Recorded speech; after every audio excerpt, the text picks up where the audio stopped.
Well, tensions are growing in Weatherfield, which could put next week's christening for Harry in jeopardy. Yeah, and when there's a crisis on the street, there's only one person to send to the Cobbles. Richard is down there trying to get to the bottom of things.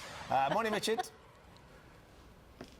And I have indeed, with the local vicar. Thank you for that, Benjamin. Yes, meet Mr. Daniel Brocklebank, of course, who we know as Billy, the vicar. But he's not wearing his usual garb, no sign of the collar, because both of us were at Nick and Carla's wedding yesterday. That's an exclusive that's coming up a little bit later in May, actually, on Good Morning Britain. But what a do it was. It was actually quite emotional, of course, wasn't it, Daniel? Because we're paving the way for Ali King to bow out of the street. Yeah, it's as much fun as it is to shoot it. It is sad, because we are going to be saying goodbye to Ali, and she's beautiful. But for you, even though you've been here a couple of years, to have all the cast, including the likes of Bill Roach, Sue Nichols, and the lovely Helen Worth, all the greats under one roof, as well as all the youngsters, it was quite a do, wasn't it? It's lovely, because the way the schedules work here, sometimes you don't see each other for weeks, sometimes if your storylines don't cross, so for all of us to be together under one roof, yeah, it's a nice day out. There was a lovely catch-up with Helen Worth that we had, who plays Gail, of course, who's thrust into the midst of quite a lot of drama over the next couple of months because of the Platts unravelling, more of which in a moment.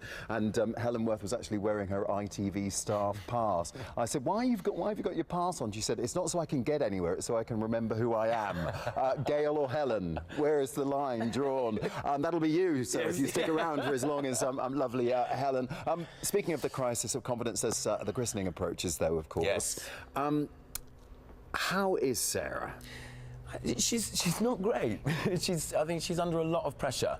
The cracks are beginning to show a little, and because of the relationship that Billy and Sarah have, Billy is sort of noticing that she's starting to unravel a little. She is indeed. And of course, it's all about whether or not the christening is actually going to go ahead. Yes. And we've got a little sneak peek of Friday's episode for you. Here's a taste of what you can expect. More drama on the Cobbles. It was an oversight.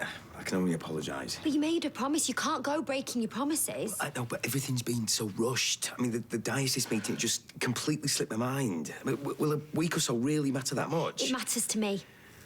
It's great that you're so enthusiastic about Harry's christening, but, I mean, a few days, it really won't make a difference. You made a promise.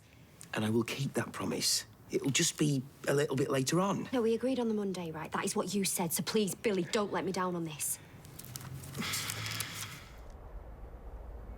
Hey, would you not be tempted, with all that's going on, just to bolt to another parish? I don't think another parish should be quite as interesting as this one.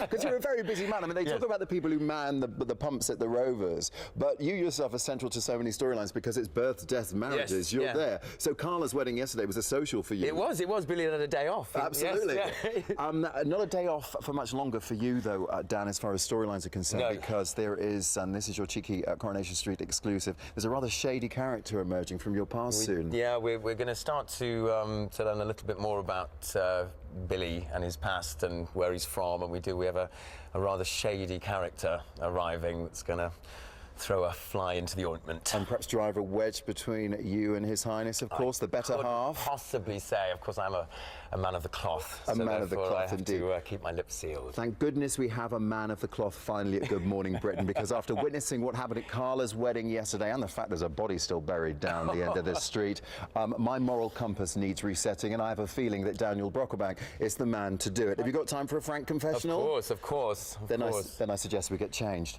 I'll see you tomorrow. That's not going to be quick, is it? Let's face it. Richard's confession. So much to confess. Richard, thank you so much. Lovely to see you there.